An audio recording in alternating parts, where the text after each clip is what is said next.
Nous remercions pour leur soutien nos partenaires de Cheval et compagnie, grâce auxquels nous pouvons organiser le retour du Salon du Cheval au Québec et réaliser cette émission.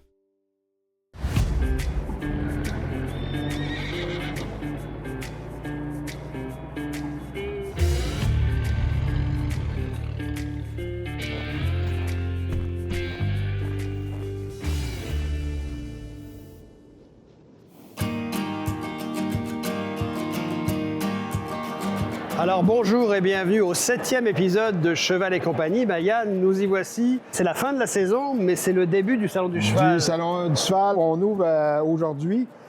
Après 2 jours de montage rock'n'roll, ça a été assez spectaculaire, mais très satisfait du résultat. Bon, encore quelques petites choses à régler. D'ailleurs, Yannick, tu t'apprêtes à faire une petite tournée, la première tournée? La première tournée, effectivement. J'ai quelques rendez-vous que j'ai préparés et puis aussi quelques rencontres un peu à l'improviste, mais on va aller rencontrer, entre autres, Marcel Lacaille, ex-éleveur bien connu, mais très impliqué dans les courses hippiques, qui est accompagné de Hugues Rousseau, qui est le directeur général d'Arcanatro, venu spécialement de France. On va aller rencontrer Guillaume Caillé de l'hippodrome de Trois-Rivières. On rencontre Hélène Laverdière, spécialisée dans le reining. On rencontre Hélène Filion, la propriétaire de Real One. Donc tout ça, ça s'en vient dans la prochaine demi-heure. Et puis, nous, on se retrouve. On se retrouve parce que là, je vous laisse. Là, il y a beaucoup de monde qui m'attend, puis on se revoit tout à l'heure. Tout à fait.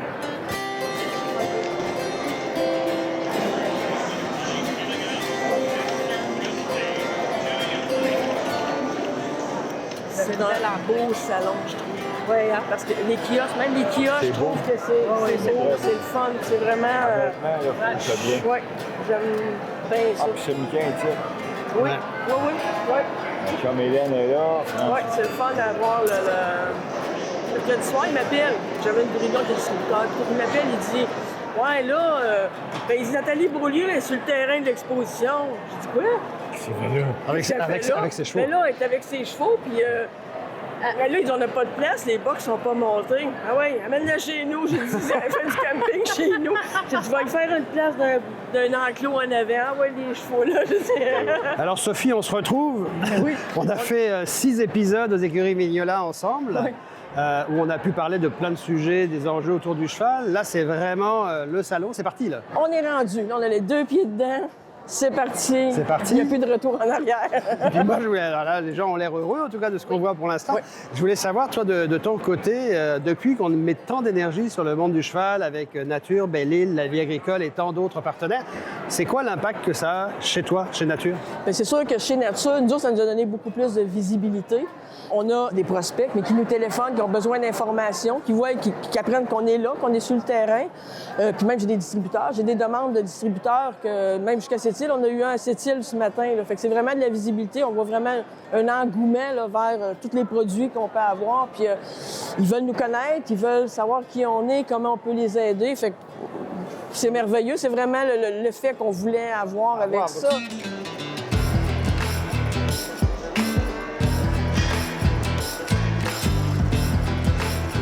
Charles Fixross, bonjour, vous êtes directeur général de l'UPA.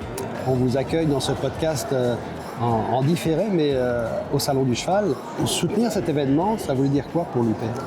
C'était très important pour nous d'accepter cette opportunité-là de parler du cheval parce que l'UPA, vous savez, on représente l'ensemble des producteurs et des productrices agricoles au Québec. Ce magnifique champion d'exception, The Real One. Il a entre autres performé sur le circuit le plus exigeant en Amérique du Nord, celui de la piste Yonkers. Hélène Filion, bonjour. On s'est croisés l'autre jour dans votre écurie à Mirabel. Oui. J'étais allé voir Real One parce que ça fait quelques mois, oui, que j'entends parler de Real One. Ce cheval vedette, pour nous du moins, mais je pense pour mal de gens au Québec, puisqu'il a gagné 1,6 million en carrière, en 15 ans de carrière. Oui. Il est à la retraite depuis 1 an, je crois. Oui, il est vraiment à sa retraite. Là. Il s'amuse dehors à tous les jours, puis il prend des petites marches.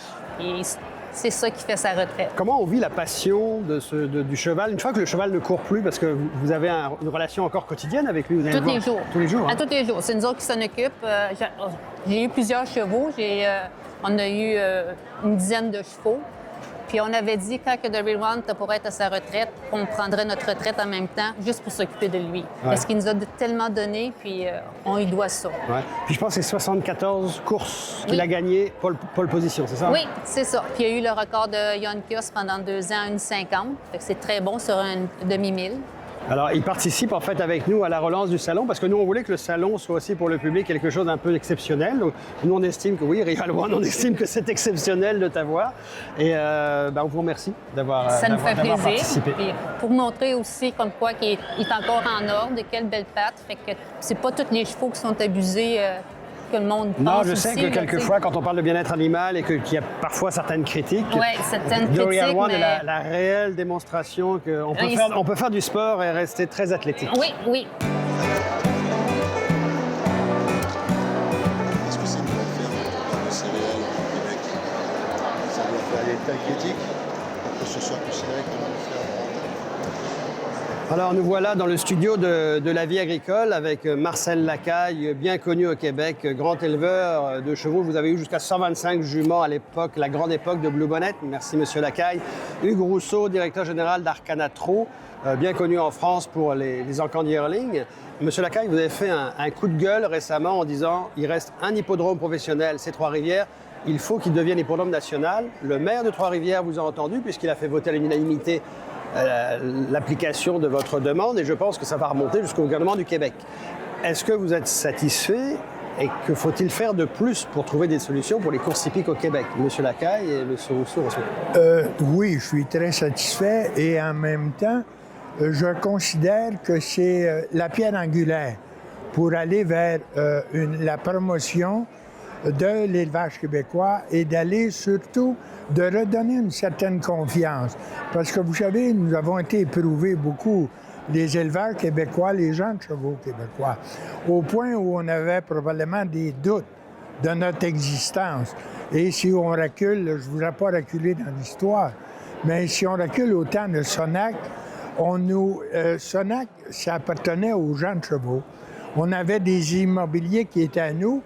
Gilles Blondeau, qui était un grand architecte de structure financière, avait monté un organisme qui avait le respect de tous les financiers, le gouvernement du Québec. Et on était tous, un pour tous pour un, dans ce projet-là. Malheureusement, un jour, il y a des gens qui ont douté de Sonac. Et là, le gouvernement du Québec du temps. Et c'est là que les courses hippiques ont commencé à perdre un petit peu au fil du temps. Mais est-ce que c'est quelque chose que vous avez essayé de faire remonter jusqu'au gouvernement du Québec? Oui, c'est à mon humble avis. Mais j'ai pas les capacités financières de M. Blondeau. Mais je peux vous dire que à mon humble avis, c'est le seul chemin.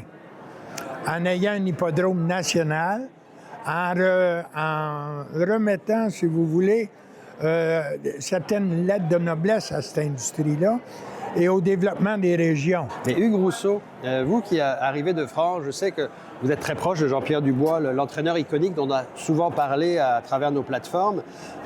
On voulait savoir, vous, de votre vision en fait d'Européen, quand vous avez arrivé ici, vous voyez, vous avez connu le Québec dans le passé, vous le revoyez aujourd'hui. C'est quoi votre perception? Puis c'est quoi les solutions que vous donneriez aux gens des courses hippiques au Québec?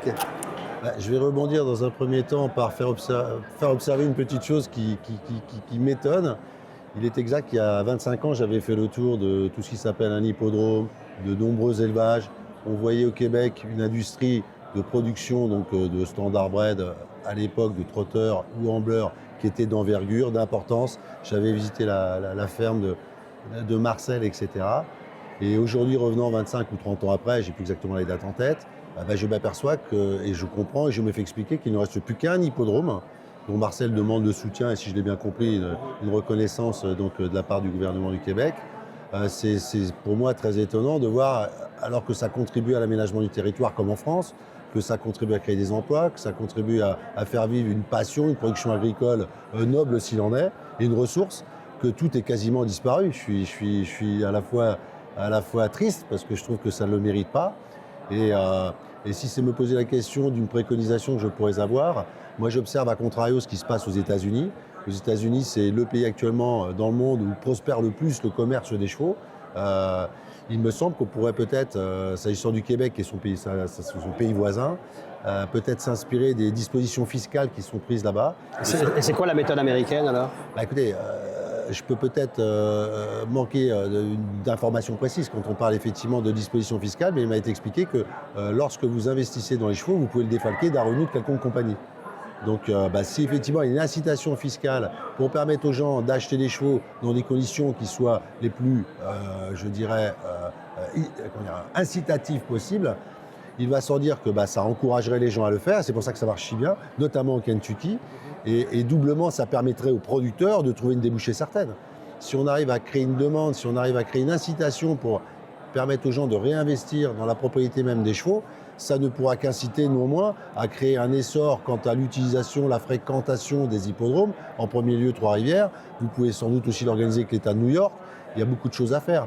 Mais je crois qu'il va falloir en fait tout simplement créer une incitation, prendre une disposition particulière, sans mettre à mal les finances publiques, puisque quand vous ne collectez plus de taxes, quel serait a priori le danger de l'initiative à prendre que de dire on va créer une exonération totale de tout ce qui s'appelle investissement qui serait fait dans le cheval de course. Il n'y a pas de danger, il n'y a rien qui est exposé puisqu'on ne collecte plus, donc on ne détruit pas de la taxe.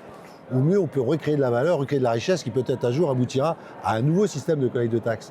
Donc je pense que ce serait très émérite. C'est une bonne façon de repartir la roue éventuellement. Donc c'est des idées qui nous viennent de France, vous voyez. On va peut-être essayer de les faire appliquer, M. Lacaille, dans les prochaines années.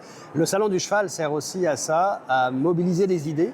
Il y a des conférences à l'étage ici, il y a plusieurs kiosques ici où il y a des gens de différentes régions, même de France. Il y a des Pyrénéens qui sont là aussi, qui ont des visions aussi pour le développement du cheval entre les deux pays. Pour redistribuer de la richesse, il faut en créer. Alors, il faut se rappeler de ça. Et je pense que le Québec, moi, je ne veux pas faire de leçons à personne, mais on devrait se reprendre en main. L'État devrait nous consulter des gens comme le Jockey Club, les éleveurs, les gens des régions qui créeraient de la richesse additionnelle. Et après ça, ceux qui ont la chance d'opérer des commerces avec des revenus dégageant des impôts à payer pourraient acheter des chevaux ou des bêtes et puis seraient déductibles comme ce que M. Rousseau vient de dire aux États-Unis. Merci. Let's show them what to do. Nobody's coming. Nope.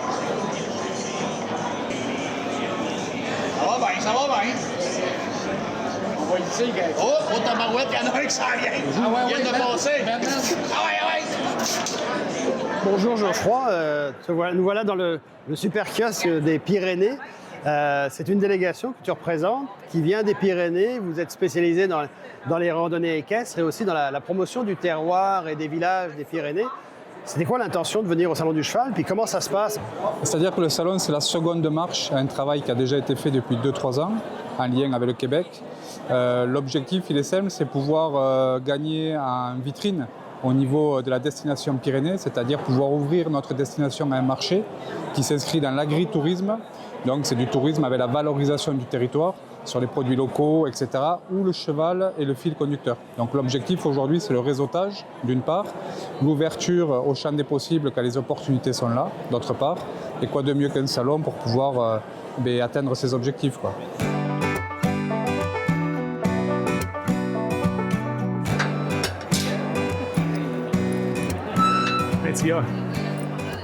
On a Let's Get Pickle qui est avec nous, qui est le fameux cheval qui est vendu en copropriété, on va dire ça comme ça. Explique-nous un petit peu c'est quoi le concept, comment la TAC a pensé à ça, puis c'est quoi le concept? Tout à fait. Merci de l'invitation. Premièrement, on est très content d'être là et de représenter l'industrie du standardbred. C'est une formule qui fonctionne de mieux en mieux puis est populaire aux États-Unis et dans le reste du Canada. Autant dans le thoroughbred que dans le standardbred, c'est d'acheter des chevaux avec plusieurs propriétaires. Ça diminue le risque, ça permet de diversifier puis de goûter un peu c'est quoi la vraie vie d'un propriétaire. C'est tellement excitant d'avoir son cheval qui part dans une course puis de le voir arriver dans le dernier doigt, peut-être avoir une chance de gagner. T'sais. Il y a toutes des discussions sur le sport équestre, l'impact que ça peut avoir sur le cheval ou autre, mais on se rend compte que ces chevaux, c'est des athlètes. Ils veulent courir, ils ont besoin de ça. La preuve, regarde, aujourd'hui, il ne court pas, mais c'est pas ça qu'il veut. Il veut courir. Il serait prêt à dépenser un petit peu plus d'énergie. Là. Mais ce cheval-là, Let's Get Pickle, on est part à vendre. 1%, c'est 99 plus taxes, donc très accessible. On est rentré dans le jeu, puisque avec Guy Duval et Yann Turmine, les actionnaires de la vie agricole, Ouais. on a décidé qu'on achetait 1%. Donc, Let's Get Pickle, je te l'annonce, tu es un peu à nous. Il va être compétitif, puis d'après moi, dimanche prochain, il va être proche. Félicitations. Merci.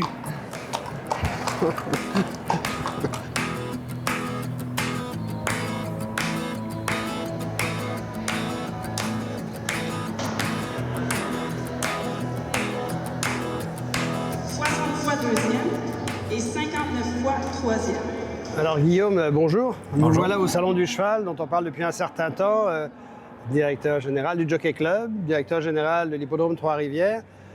Ben, tu vois, on est dans le pavillon Soliot, devant le kiosque de Cheval Québec. Tout à l'heure, j'étais dans le studio de la vie agricole avec Marcel Lacaille et Hugues Rousseau. Et les deux parlaient de la fameuse démarche de la ville de Trois-Rivières qui vient de voter à l'unanimité la reconnaissance de l'hippodrome de Trois-Rivières comme hippodrome national. Oui. C'est une belle étape grâce à toi, grâce à Sylvain Deschenaux et toute ton équipe. Un appui à la reconnaissance de l'hippodrome de Trois-Rivières à titre d'hippodrome national du Québec. Donc, c'est une demande qui vient de l'hippodrome du Club Jockey du Québec qui opère l'hippodrome et qui nous demande cet appui-là. Donc, est-ce que j'ai un proposeur? Oui, Monsieur le maire, Vincent Héroux. Est résolu que la Ville de Trois-Rivières appuie officiellement les démarches entreprises par le Club Jockey du Québec visant à faire reconnaître l'hippodrome de Trois-Rivières comme hippodrome national du Québec et transmettre une copie de la présente résolution aux instances gouvernementales concernées ainsi qu'à le Club de Jockey du Québec afin de témoigner de l'appui de la Ville de Trois-Rivières à cette démarche. Puis je tiens à dire à tous les citoyens qui n'ont pas eu la chance là, de venir là, voir une course de chevaux, c'est déjà commencé là, depuis quelques semaines, mais c'est à tous les dimanches. Là, le premier départ est à midi et c'est gratuit, comme ils disent dans l'annonce. C'est quoi la prochaine étape, si vous voulez que ça soit entendu au niveau provincial? Oui, bien dans le fond, lorsqu'on a présenté le projet à la Ville de Trois-Rivières, dans le fond, à M. Aubin et sa directrice de cabinet, dans notre demande, dans le fond, avec eux, on voulait aussi, dans l'appui de la Ville, on voulait aussi qu'eux nous aident à l'amener plus haut, dans le fond, donc au niveau du gouvernement provincial. Et puis, donc de ce côté-là, lorsque j'aurai la copie de la résolution en bonne et due forme, nous, de notre côté, on va le faire parvenir au gouvernement. On a déjà des contacts. Les gens sont déjà avertis avec les partis qu'on a eu des discussions dans les dernières semaines. On a beaucoup de discussions dernièrement. Et puis, la Ville elle-même va le faire parvenir à qui de droit au gouvernement provincial. OK. Puis est-ce que ça pourrait se transformer comme une résolution multipartite, là, mettons, à l'Assemblée nationale, une reconnaissance? Oui. Quand on a jasé avec la Ville, même eux, ils ont voulu procéder assez rapidement. Donc, c'est pour ça que ça a déjà passé à la séance du Conseil de la semaine d'ensuite, pour espérer pouvoir avoir cette résolution-là, dans le fond, côté gouvernemental, de multipartis même au Parlement, avant l'arrêt de la séance parlementaire pour l'été.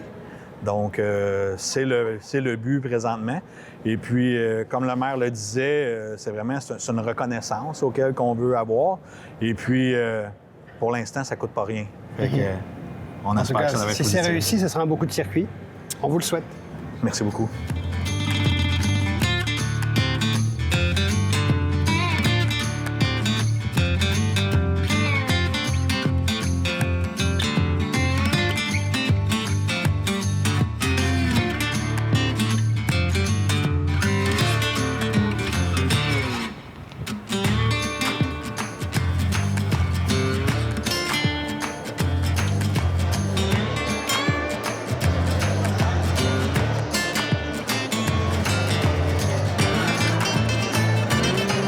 Laverdière, c'est le Salon du Cheval. Enfin! Enfin, c'est le Salon du Cheval qui est relancé. On est content de vous avoir avec nous. Puis, d'abord, c'est quoi votre sentiment de cette relance du Salon du Cheval? Ah, tellement contente, tellement contente. Les gens ont besoin de ça. Il y avait une demande pour ça. Nous autres aussi, on est contents de tous se rencontrer. Depuis ce matin qu'on fait juste jaser avec nos compagnons de travail, là, de différents partout au Québec, là, c'est vraiment le fun. Puis vous êtes ici pour représenter, entre autres, le ranch et le reining. Exact. Expliquez-nous, là, pour les néophytes, là, c'est quoi la différence entre le reining, le cheval qui freine, là, oui, c'est ça, puis le ranch? La grosse différence vient vraiment que le cheval de ranch, c'est un travail dédié au travail sur le ranch. Alors que le cheval de reining... L'accompagnement des troupeaux? Oui, l'accompagnement des troupeaux, aller chercher une vache, le cow-boy qui doit aller se rendre rapidement chercher quelque chose, tourner une vache rapidement, des choses comme ça. Alors que le reining, c'est vraiment une spécialisation, j'oserais peut-être même presque dire une surspécialisation de certaines manœuvres. Okay. Où on a raffiné le cheval de ranch pour en faire un cheval qui tourne sur lui-même, qui fait des arrêts en glissade, qui fait des grands ronds rapides, mais qui n'est plus nécessairement exactement le cheval de ranch.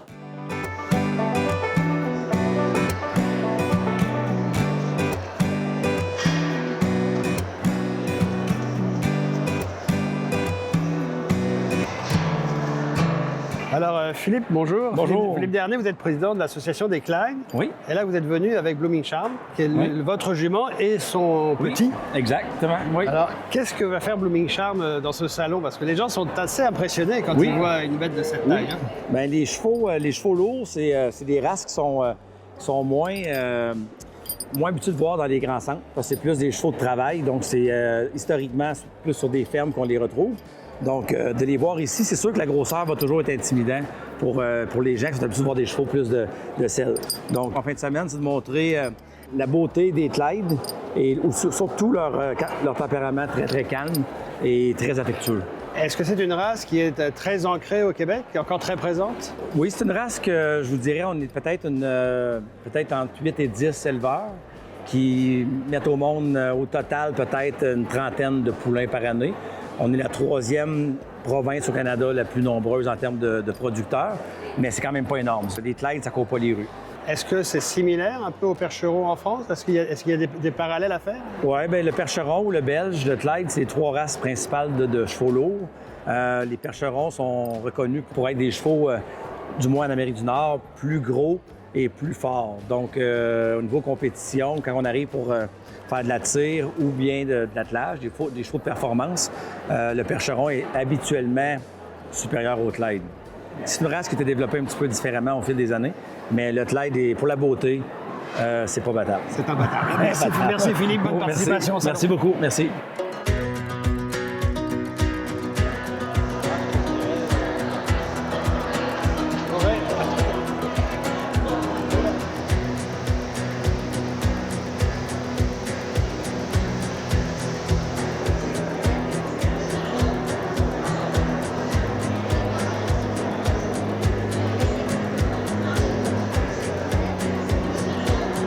Olivier, bonjour. Bonjour. Nous voilà accoudés sur un F350. Effectivement. On remercie Fort Baril parce que Fort Baril, vous êtes dans les premiers à avoir dit oui, c'est bon, la relance du Salon du Cheval. On est au Salon du Cheval de Saint-Hyacinthe pour la relance en 2026. Exact. Pour quelles raisons Ford s'intéresse comme ça au monde équestre? Bien, sachant que dans la région, ici à Saint-Hyacinthe, on est la capitale agricole, il y a quand même beaucoup de cultivateurs en région qui possèdent des chevaux. Donc, c'est un moyen pour nous de s'approcher justement de cette clientèle-là. On a un outil de travail ici là, qui peut correspondre vraiment à leurs besoins.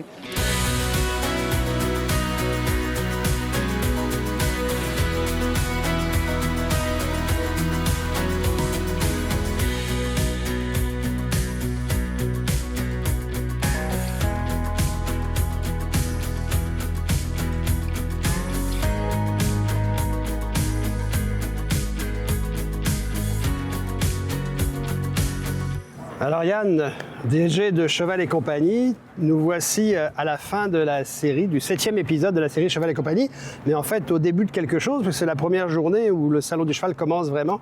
C'est quoi l'avenir de tout ça? Bien, c'est un bel avenir à voir tous les gens qui ont embarqué dans le salon. Je suis très content du résultat, beaucoup de partenaires. Probablement que la série a dû aider même à nous amener des gens là, comme partenaires, comme exposants, puis espérons beaucoup de visiteurs. Mais on sent l'engouement là, des gens du cheval là, pour de se rencontrer, de discuter, d'avoir des discussions sur l'avenir, des nouveautés et tout. Or, on ne peut pas prédire l'avenir, mais je pense qu'il y a un bel avenir. Il y a un bel avenir, puis l'esprit du réseautage semble très présent. Oui, absolument. Puis je pense que notre série de 6 épisodes a été... ça a été peut-être pas le déclencheur, mais déclencheur. Un acteur important, du absolument. salon. Écoute, merci donc à nous TV également. Ben et oui, absolument. on espère que la suite se poursuivra en 2027. C'est à suivre dans les prochains mois. On va dire ça? On va dire ça.